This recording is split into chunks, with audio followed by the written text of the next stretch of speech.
Hi everyone, Rebecca Travers here from Master Electricians. I have with me today Jamie Gillespie from Graham Taylor Electrical in Timaru. There are 6 employees at the company and we're very grateful that you are able to join us today, Jamie. Great, thank you.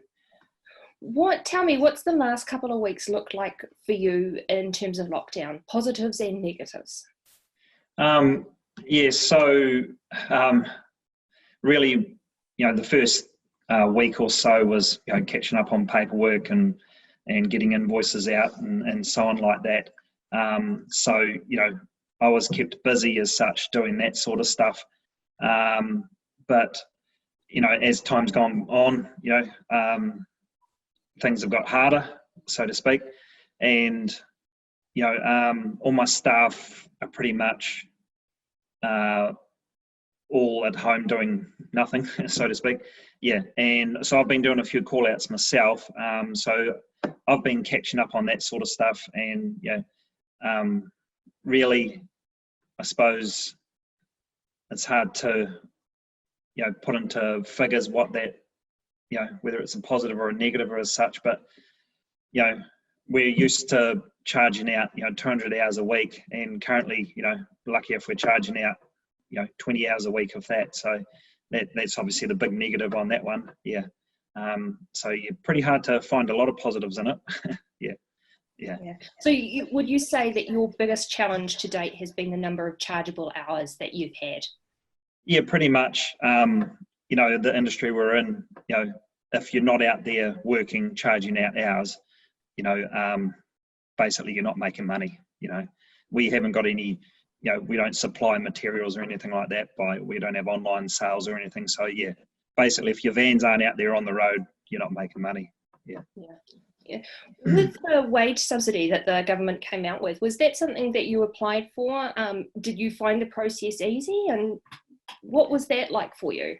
Yeah, so the wage subsidy we definitely applied for. Look, I don't think there is a business, well, there shouldn't be a tradie business out there that hasn't applied for this, really. Everyone should have applied for it. We did hold off for a few days at the start, but after talking to accountants and so on, they just said it's a no-brainer, you've got to apply for it. So there was we were a bit unsure at the start on how many to apply for. Do I apply for myself, for staff and part-time staff? But we soon sorted that out, and process was really easy. I've talked to a couple of other members in Timaru or in South Canterbury, and they've all applied, and everyone basically got the money approved and in their bank account within 3 days. So that side of it was really good. That's good. So, the whole concept was lockdown, staying at home, working from home. And as you've already mentioned, that's not exactly something that you can really do as an electrician. So tell me, what has that kind of looked like for you? Have you asked your employees to do anything, or is there any tech that you have that you're using to keep on top of things? Yeah, so look, being, only having 4 or 5 staff on the ground, actually out there physically working, it's quite easy to keep in touch with them. Obviously if you've got 300 staff, it's harder, but yeah, so I have been in contact with them all very briefly. A couple of them have done a couple of small jobs to do with essential maintenance that we had to do at a couple of our places, so caught up with them. But yeah, it's relatively easy to keep in touch. And hey, at the end of the day, being where we are in a small firm, I know my staff's, I even know my staff's, parents and so like that. So it's a bit of a tight-knit community around here. Everyone knows sort of everyone, and it's pretty easy to keep in touch. Yeah.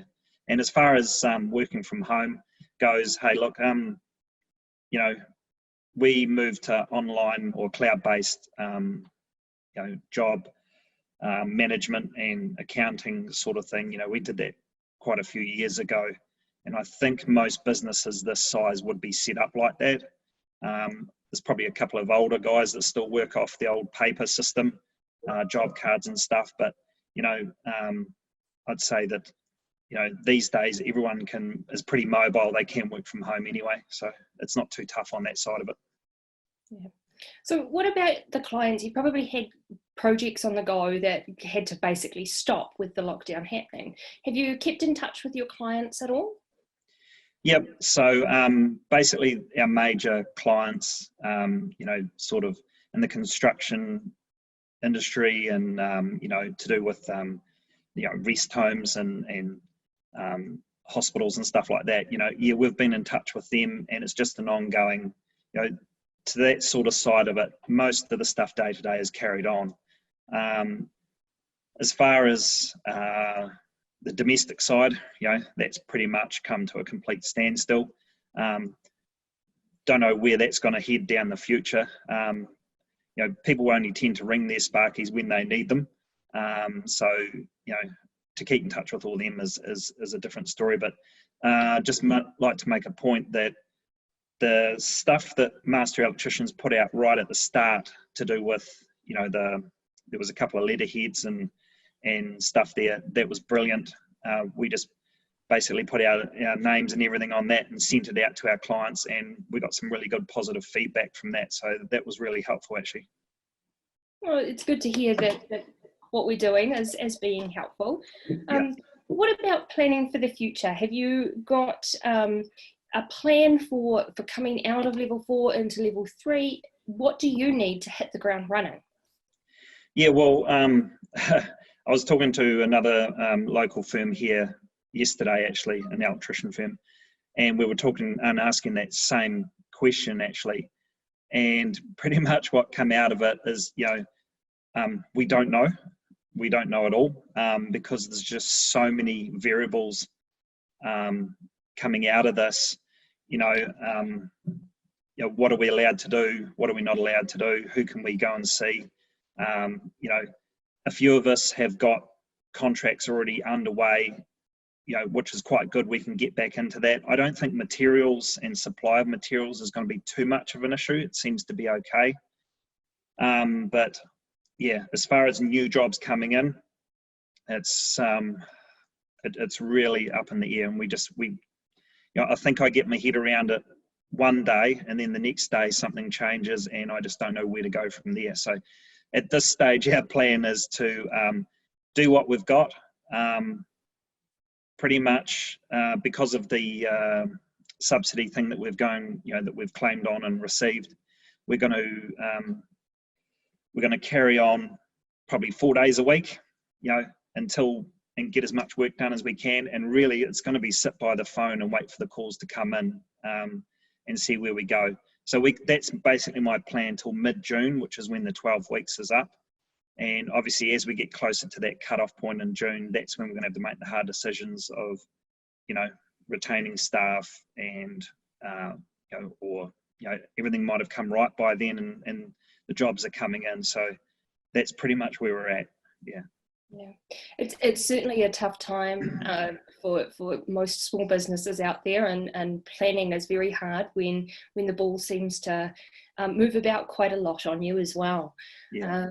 But as a final kind of ending point, tell me something that you have been grateful for about this lockdown, or something that's made you laugh, and a cheerful, positive note. Oh yeah.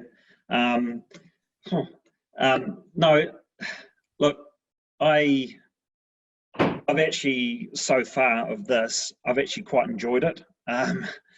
When I mean enjoy it, I've been enjoying having, no disrespect to my staff, but I haven't had to wake up every morning at 6:30 in the morning and my brain's racing through where my staff are going and all that sort of side of it. So having to, because I'm doing some of the call outs myself, it's actually been quite nice to go out and do a few jobs, not have to stress too much, so that wage subsidy that the government did has really helped out big time for that. So my stress levels, even though I'm thinking about the money side of it, have actually been a lot lower, getting out and doing exercise, all that sort of stuff, my calf muscles and my shins are pretty sore at the moment. I've never seen so much pavement. So but that side of it, I've actually quite enjoyed that. And even talking to some of the staff, they, I know Christmas has only just been and gone in the last few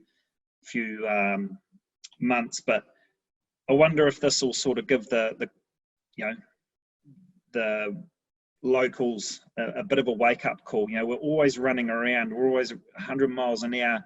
You work your lives away to earn money, and then you're always away. And when you do have a holiday, you're spending up large and all that. But sometimes it's quite good to have a bit of a step back and realise that, sometimes mucking around the garden at home and calming things down a bit is actually good. So that's the positive I've found out of this is, just taking a step back a bit and smelling the flowers basically. Having a beer, it's quite good. Yeah, it certainly has been nice to connect with families again, and I'm hearing that quite a lot. Well, thank you so much for your time, Jamie. That's all of our questions for today. We really do appreciate you taking the time out to have a chat over Zoom with us. Great, thank you.